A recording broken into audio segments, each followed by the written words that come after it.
So welcome back. This is the platform of SP Smart Hybrid Competitive Schooling System. बच्चे आज हम लोग class 12th biology का chapter 10 देख रहे हैं, that is application of biotechnology.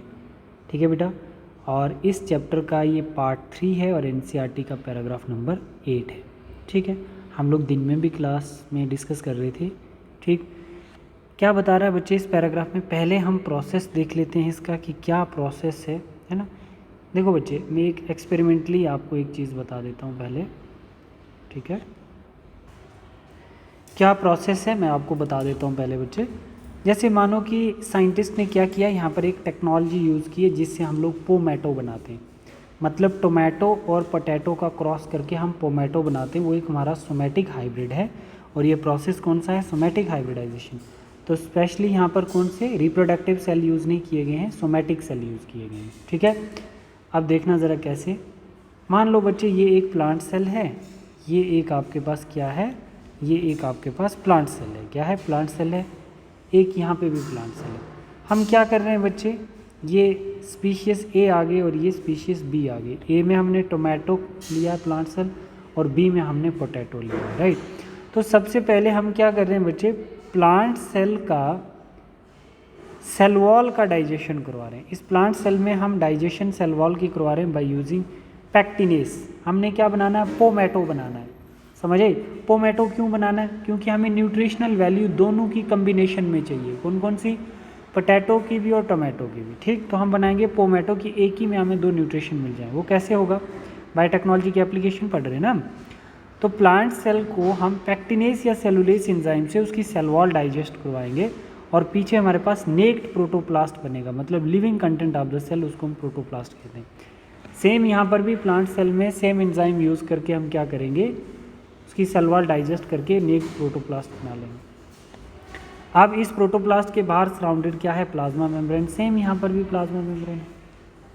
तो अब हम बोल रहे हैं कि इस प्रोटोप्लास्ट को इसके साथ फ्यूज़ करवाते हैं. इस प्रोटोप्लास्ट को मतलब टोमेटो और पोटैटो के प्रोटोप्लास्ट को फ्यूज़ करवा के स्पीशीज़ और बी को हमारे पास ए और बी फ्यूज़ करके हमारे पास क्या बनेगा बच्चे, हमारे पास एक हाइब्रिड स्पीशीज़ बनेगी. तो फ्यूज़ जब हम करेंगे इनके प्रोटोप्लास्ट को, तो सबसे पहले साइटोप्लाज्म फ्यूज़ हुआ है बच्चे, है ना. तो इसको हम क्या बोलेंगे? प्लाज्मोगेमी. प्लाज्मोगेमी. तो प्लाज्मोगेमी के लिए हमारे पास प्लाज्मोगेमी के लिए हमें क्या करना है? साइटोप्लाज्म की फ्यूजन करनी है बच्चे, इन दोनों सेल की, स्पीशीज ए और स्पीशीज बी की, with the help of this important enzyme that is polyethylene glycol. इस एंजाइम की वजह से हम इसको फ्यूज़ कर देंगे. तो क्या हो गया? प्लाज्मोगेमी होगी.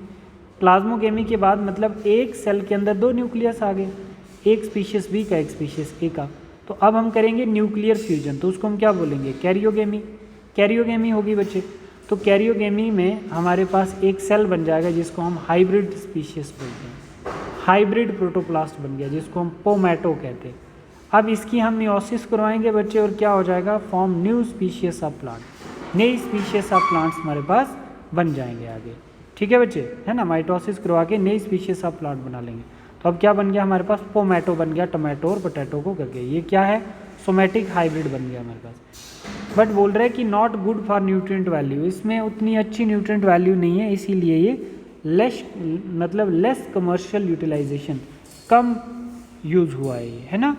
तो ये कंप्लीट प्रोसेस आपका सोमैटिक हाइब्रिडाइजेशन कहलाता है शुरू से लास्ट तक.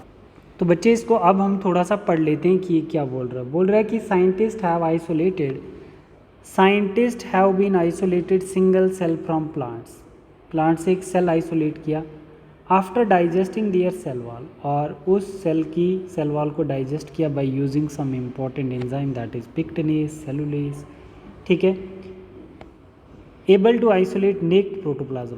फिर कैसे उसने प्रोटोप्लाज्म को आइसोलेट कर लिया? By using this particular enzyme and digesting the cell wall. अब क्या है? Surrounding plasma membrane. तो इस प्रोटोप्लास्ट के सराउंडिंग में क्या है? प्लाज्मा मेम्ब्रेन है बच्चे. Isolate protoplast from two different varieties of plants. तो इसमें भी सेम वैसे ही, है ना. पोटैटो में भी वैसा ही जैसा टोमेटो में किया. Each having a desirable character. दोनों के अंदर हमारी रिक्वायरमेंट के करेक्टर हैं जो हमें चाहिए.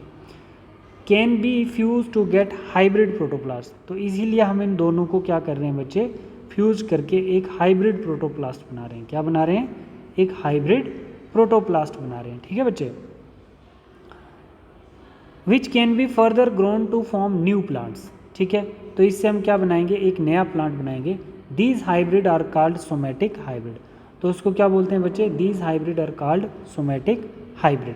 ठीक है, while the process is called somatic hybridization. इस पूरे प्रोसेस को हम क्या बोलते हैं, सोमेटिक हाइब्रिडाइजेशन बोलेंगे। ठीक है, imagine a situations when a protoplast of tomato is fused with the potato and then they grown to form new hybrid plant combining tomato and potato characteristics. Will this has been achieved, क्या मिला, resulting in formation of potato. दोनों को fuse करके हमने pomato बना दिया। क्या बना दिया, पोमैटो।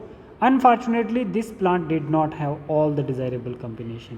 तो जो हमने बनाया बच्चे फ्रूट, इसके अंदर जो हमें इन दोनों से मिलते थे, टोमेटो और पोटैटो से जो हमें डिज़ायरेबल करेक्टर मिलते थे, वो हमें नहीं मिले। इसकी वजह से कमर्शियल यूटिलाइजेशन भी इसका कैसा हुआ बच्चे, कम। ठीक है, तो ये पैराग्राफ हमने कर लिया। अब हम लोग नेक्स्ट पैराग्राफ देखते हैं। देखो बोल रहा है कि is there any alternative path, कोई और पाथ है that our understanding of genetics, genetics को समझने के लिए, can show that farmer obtain maximum yield, कोई ऐसा पाथ जिससे फार्मर कोई अपना मैक्सिमम यील्ड शो कर पाएँ। Is there a way minimize the use of fertilizer, जहाँ पे कम फर्टिलाइज़र यूज़ हो, है ना, और ज़्यादा प्रोडक्टिविटी हो, है ना। Their harmful effect on the environment are reduce, मतलब जो फर्टिलाइज़र यूज़ करके हम इन्वायरमेंट के लिए एक हार्मफुल इम्पैक्ट प्रिपेयर करते हैं, वो कम करने के बाद भी हमारे फार्मर्स को ज़्यादा प्रोडक्टिविटी मिले। कोई ऐसा तरीका बोल रहा है, yes, use of genetically modified crops possible solution. आपको क्या करना पड़ेगा, आपको अगर यील्ड इंक्रीज़ करना है तो आपको जेनेटिकली मॉडिफाइड ऑर्गेनिज्म यूज़ करने होंगे। ठीक है, तो अब जेनेटिकली मॉडिफाइड ऑर्गेनिज्म क्या है देख लो बच्चे। जैसे हमारे पास इस पूरे पैराग्राफ को पढ़ने के लिए आपको पहले ये पढ़ना पड़ेगा, क्या, जेनेटिकली मॉडिफाइड ऑर्गेनिज्म वो होता है जिसके जीन को हम अल्टर करते हैं। ट्रांस जीन ट्रांसफ़र करना, या जीन अल्टर करना, या इंट्रोड्यूस करना दूसरे ऑर्गेनिज्म में, या उसके जीनोटाइप को चेंज करना, उसी को जेनेटिकली मॉडिफाइड ऑर्गेनिज्म कहते हैं। मानो जैसे हमारे पास प्लांट्स आ गए, बैक्टीरिया, फंजाई, एनिमल, ये क्या है, जेनेटिकली मॉडिफाइड ऑर्गेनिज्म। इसका मतलब इनके जीन्स में हमने मैनिपुलेशन की है। जैसे प्लांट के अंदर जीन मैनिपुलेट करके, जेनेटिक इंजीनियरिंग करके हमने गोल्डन राइस बनाया।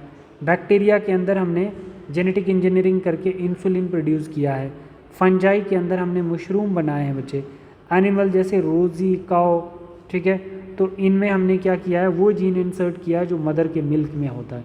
तो मदर के मिल्क वाला प्रोटीन इस काऊ में मिल रहा था, तो मतलब इस काऊ का मिल्क बच्चे के लिए बड़ा सूटेबल होता था। ठीक है बेटा, तो अब देखो आप यहाँ पे जैसे गोल्डन राइस है, फॉर एग्जांपल गोल्डन राइस, तो golden rice vitamin A riched होता है बच्चे, है ना, ये वाइल्ड वैरायटी है राइस की, गोल्डन राइस। तो इसमें हमने बीटा कैरोटीन जीन इंसर्ट कर दिया, तभी तो ये गोल्डन राइस बना। Golden rice variety yellow colour की होती है due to beta carotene gene. Beta carotene is the precursor of vitamin A, that is retinol. एक बार हम इसको थोड़ा सा पढ़ लेते हैं।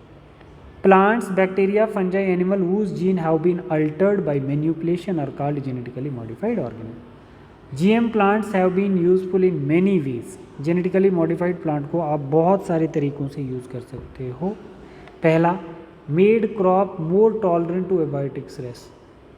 जो प्लांट हम, जिस प्लांट के हम जीन चेंज करते हैं तो उसको हम एबायोटिक स्ट्रेस को टॉलरेट करने के लिए ज़्यादा सक्षम बना देते हैं। जैसे क्लाउ, जैसे कोल्ड हो गई, ड्रॉट्स हो गया, साल्ट, हीट, मतलब ये एबायोटिक स्ट्रेस हैं, तो इनमें सर्वाइव करने की क्षमता ज़्यादा बढ़ जाती है जेनेटिकली मॉडिफाइड ऑर्गेनिज्म, क्योंकि उसके जीन्स में चेंज किया होता है कि हार्श कंडीशन पे भी ये सर्वाइव कर जाएगा। Reduce the resilience in chemical pesticide, मतलब जो हम क्रॉप्स पेस्टिसाइड यूज़ करके बनाते थे तो उनका अमाउंट हमने कम कर दिया जब से हम जेनेटिकली मॉडिफाइड ऑर्गेनिज्म के साथ बना रहे हैं। ठीक है, फिर उसके बाद पेस्ट रेजिस्टेंट क्रॉप्स हम बना रहे हैं by using bio control agent like BT, ठीक है, जैसे Bacillus thuringiensis. Third, help to reduce post harvesting loss. ठीक है बच्चे, पोस्ट हार्वेस्ट लॉस मतलब फसलें पकने का टाइम प्रॉपर होगा जेनेटिकली मॉडिफाइड ऑर्गेनिज्म के अंदर, ठीक है, क्रॉप्स के अंदर। Increase efficiency of mineral usages of plants, जो क्या करते हैं बच्चे, प्लांट्स इंपॉर्टेंट न्यूट्रिएंट सॉइल से एब्जॉर्ब करते हैं, तो जीएमओ प्लांट के अंदर एक एफिशिएंसी ज़्यादा बढ़ जाती है कि वो अच्छे से मिनरल को यूज़ कर पाए। This prevent early exhaustion of fertility of soils. ठीक है। अच्छा, enhance nutritional value of food. Genetically modified organism, जैसे हमारा गोल्डन राइस आ गया, तो उसके अंदर हमने क्या कर दिया, गोल्डन राइस में हमने विटामिन ए, है ना, विटामिन ए वाला जीन बीटा कैरोटीन वाला डाल दिया, तो हमने उसकी न्यूट्रिशनल वैल्यू को इंक्रीज़ किया ना बच्चे, बायोटेक्नोलॉजी की हेल्प से। अगर हमने जेनेटिकली मॉडिफाइड ऑर्गेनिज्म बनाया, तो जेनेटिकली मॉडिफाइड ऑर्गेनिज्म हमने बनाया बीटा कैरोटीन डाल के, तो बीटा कैरोटीन अगर हमने डाली तो विटामिन ए बढ़ा दी गोल्डन राइस में, तो हमने न्यूट्रिशनल वैल्यू को इंक्रीज़ किया ना बेटा। ठीक है, तो ये हमारा यहाँ तक हो गया। अब हम लोग इसका बड़ा एप्रोप्रिएट एक टॉपिक पढ़ते हैं, paste resistant plant. Paste resistant plant क्या होता है, फिर इस पे आते हैं। ठीक है, बोल रहा है in addition to these genetically modified has been use to create tailor made plant. Tailor made plant होता है बच्चे जैसे बीटा कैरोटीन जीन, मतलब आप डिज़ायर जीन। बोल रहा है कि genetically modified has use to create, अपनी मर्जी की जीन हम डाल देते हैं ऑर्गेनिज्म में, कंटेनिंग ऑर्गेनिज्म। ठीक है, टेलर मेड प्लांट मतलब जिस प्लांट के अंदर हमने जीन डाली है, डिज़ायर जीन डाली है, to supply alternative source to industries, है ना। इंडस्ट्रीज़ में हाई प्रोडक्शन के लिए हम टेलर मेड प्लांट बना देते हैं, मतलब डिज़ायर जीन एंटर कर देते हैं उसमें, in the form of starch, fuel, pharmaceuticals. Some of the application of biotechnology in agriculture that you will study in detail are the production of pest resistant plant. तो हम लोग paste resistant plant में बहुत सारी biotechnology की application देखेंगे, which would decrease the amount of pesticides. ये जो पेस्ट रेजिस्टेंट प्लांट्स थे, है ना, जब हमने पेस्ट रेजिस्टेंट प्लांट बनाना शुरू कर दिए तो इन्होंने पेस्टिसाइड के अमाउंट को डिक्रीज कर दिया। BT toxin is produced by bacteria called Bacillus thuringiensis. ठीक है, बीटी टॉक्सिन, बीटी एक जीन है जो बैक्टीरिया से प्रोड्यूस होती है। ठीक है, BT toxin gene has been cloned from the bacteria. ठीक है, बैक्टीरिया से हम निकालते हैं बीटी, ठीक, and been expressed in plant, और उसको हम प्लांट में एक्सप्रेस करवाते हैं, जो प्रोवाइड करती है रेजिस्टेंस टू इंसेक्ट। ठीक, without the need for insecticide, हमें इंसेक्टिसाइड डालने की ज़रूरत नहीं है, क्योंकि वो इंसेक्ट क्योंकि वो जो जीन है वो इंसेक्ट को मार देती है, तो इंसेक्टिसाइड की कोई ज़रूरत नहीं है। In effect created a biopesticides, तो ये इफेक्ट जो शो हो रहा है वो किसकी तरफ से हो रहा है, बायोपेस्टिसाइड। बायोपेस्टिसाइड में हम माइक्रोब का यूज़ करते हैं और इंसेक्टिसाइड में हम केमिकल का यूज़ करते हैं। तो बायोपेस्टिसाइड जो होता है प्लांट और एनिमल के लिए हार्मफुल नहीं होता है, बट इंसेक्टिसाइड जो है वो हार्मफुल होता है। फॉर एग्जांपल जैसे BT cotton, BT corn, rice, tomato, potato and soybean, ये सब कैसे हैं बच्चे, पेस्ट रेजिस्टेंट प्लांट है बेटा।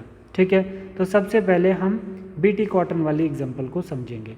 जैसे मार्गराइन बटर लाइक होता है जैसे oil, and other food oils are made up of gene modification plants. Pest resistant BT cotton की एग्जांपल पढ़ेंगे हम लोग। देखो जैसे बीटी कॉटन है बच्चे, इसके अंदर बीटी कॉटन एक प्लांट है ना, बीटी कॉटन एक प्लांट है। ठीक, तो अब हम क्या करते हैं, बेसिलस थ्रियोजेनेसिस जीन हम इसमें डालते हैं, और ये जीन रिलीज़ करती है बीटी टॉक्सिन, उसको हम क्रिस्टल प्रोटीन्स कहते हैं। ठीक, अब खुद बोलो, इस बीटी कॉटन प्लांट के अंदर हमने बेसिलस थ्रियोजेनेसिस जीन डाली है, तो निकाली किससे, बैक्टीरिया से। बैक्टीरिया से हमने इस जीन को निकाला, ये जीन प्रोड्यूस करती है बीटी टॉक्सिन, जिसको हम क्रिस्टल प्रोटीन कहते हैं। तो जीन ऑब्वियसली प्रोटीन बनाएगी बच्चे, तो ये जो प्रोटीन है ये इंसेक्टिसिडल प्रोटीन है, मतलब इंसेक्ट को मारती है, समझ आई। तो crystal protein produced by the bacteria in inactive forms. ठीक है, तो ये कितने टाइप की बच्चे क्रिस्टल प्रोटीन है, क्राई 1 AB, क्राई 2 AB और क्राई 1 AC। देखो ज़रा यहाँ पे देखना बच्चे, बड़ा इंपॉर्टेंट है। बीटी क्या है, बैक्टीरियम है, इसमें से हमने क्राइजीन को एक्सट्रैक्ट किया है बच्चे, मतलब इस बैक्टीरिया के DNA से हमने क्राइजीन को एक्सट्रैक्ट किया है।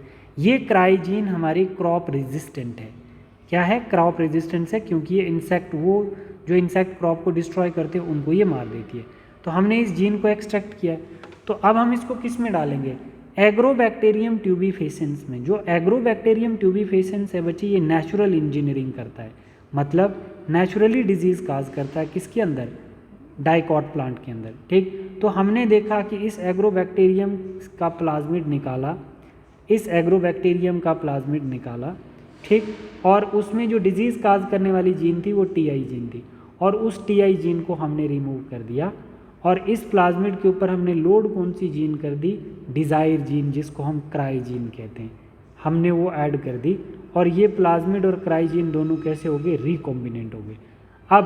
अब इस रिकॉम्बिनेंट डीएनए को हम ट्रांसफॉर्मेशन के लिए किस में डालेंगे बच्चे, introduce into the plant genome, क्योंकि प्लांट जीनोम में जाएगा, क्योंकि ये प्लाज्मिड क्या करता है बच्चे, प्लांट के अंदर नेचुरल इन्फेक्शन करता है। मतलब हमारे पास एग्रोबैक्टीरियम का सभी प्लांट के अंदर यूज़ किया जाता है, ठीक है। कोई भी जेनेटिकली मॉडिफाइड प्लांट बनाना है तो उसमें एग्रोबैक्टीरियम का यूज़ किया जाता है, ठीक है। तो अब हमने इस प्लांट के जीनोम में ये रिकॉम्बिनेंट डीएनए डाल दिया और इस प्लांट के अंदर ये ट्रांसफॉर्म होगा। अब ये प्लांट बहुत अच्छा है, ठीक है, ये प्लांट बहुत अच्छा है। अब इसको खाने आता है इंसेक्ट का लार्वा, ठीक है ना, इसको खाने आएगा इंसेक्ट का लार्वा। इंट्रोड्यूस इनटू जीनोम, देखो ये जैसे हमारे पास इंसेक्ट लार्वा है, इंसेक्ट लार्वा जो है, ठीक है, इंसेक्ट लार्वा, इस इंसेक्ट के कुछ ऑर्डर हैं जैसे लिपिडोप्टेरिन, डाइप्टेरिन, ठीक है। तो ये ऑर्डर हैं इंसेक्ट के।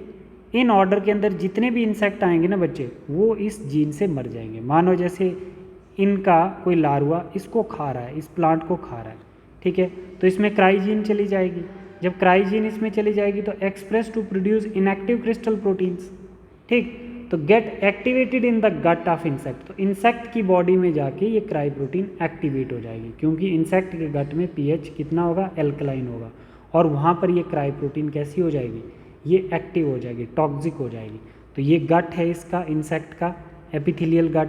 तो इधर ये जैसे ही प्रोटीन इनएक्टिव से एक्टिव हो जाएगी क्राई प्रोटीन, तो ये छोटे छोटे पोर बना देगी और इससे जो हमारा टिश्यू होगा वो लीक होना शुरू हो जाएगा, मतलब लिसिस हो जाएगी, सेल की ब्रेकडाउन हो जाएगी। इसको हम बोलते हैं सेप्टिसीमा, है ना, गट का पोर हो जाने, छोटे छोटे लार्वल गट के पोर हो जाना, उसको हम सेप्टिसीमा कहते हैं, और लार्वा डेथ कर जाएगा, ठीक है। तो अगर आप इसको पढ़ोगे, देखो बीटी कॉटन सम स्ट्रेन, उसकी कोई जीन जैसे बेसिलस थ्रियोजेनेसिस प्रोड्यूस प्रोटीन, ये बेसिलस थ्रियोजेनेसिस जो बीटी जीन है ये क्या प्रोड्यूस करेगा, प्रोटीन, और ये प्रोटीन किल कर देता है सर्टन इंसेक्ट सच एज लेपिडोप्टेरिन, इसके अंदर टोबैको, बडवर्म, आर्मी वर्म, कोलियोप्टेरिन जैसे बिटल, एंड डाइप्टेरिन जैसे फ्ली और मॉस्किटो। ये जब ये क्या करते हैं बच्चे, ये बाइट करेंगे किसको, प्लांट को, तो ये मर जाएंगे, क्योंकि उस प्लांट के अंदर क्या आ चुकी है, आपकी क्राई प्रोटीन। तो thuringiensis, B thuringiensis form protein crystals during the particular phases of their growths. These crystal contain toxic insecticidal proteins, है ना, उस क्रिस्टल प्रोटीन में क्या है, टॉक्सिक इंसेक्टिसिडल प्रोटीन है। Why does this toxic not kill the bacillus, ये toxin protein bacillus bacteria को क्यों नहीं मारती है, क्योंकि BT toxin protein exist inactive prototoxin, bacteria की बॉडी में एसिडिक पीएच होगा और वो कैसी होगी, इनएक्टिव होगी उसकी बॉडी में। But once in insect ingest, जब इंसेक्ट उसको खा जाएगा, वो inactive toxin convert into active form of toxin.